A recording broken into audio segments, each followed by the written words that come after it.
இப்பெல்லாம் ஆராக்கு நல்லா தெளிவா புரியுது அவனை பாயில போட்டுட்டு நாங்க சோஃபால உட்காந்துக்கிறோம்னு. அதுலயும் குறிப்பா நான்லாம் சோஃபால உட்காந்துட்டா பிடிக்கவே மாட்டேங்குது அவனுக்கு. ட்ரெஸ்ஸை பிடிச்சி இழுத்து இழுத்து எண்ணெயும் கீழே இறக்க சொல்றான்.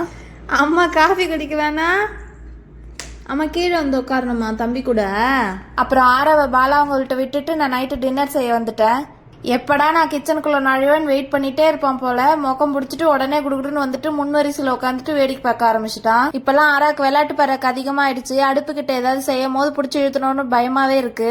அதனாலே கொஞ்ச நேரம் அழுதான் அப்படின்னா தூக்கி வச்சிருக்கிறது, அப்படி இல்லைன்னா பாலா அவங்கள்ட்ட கொடுத்து பாத்துக்க சொல்லிடுறது. அப்ப அவன் பையனும் நைட்டு சாப்பிட்டு முடிச்சாலே போதும் இசை கச்சேரி மாதிரி சிரிப்பு கச்சேரி தான் வீட்டுல நடந்துட்டு இருக்கும் டெய்லி.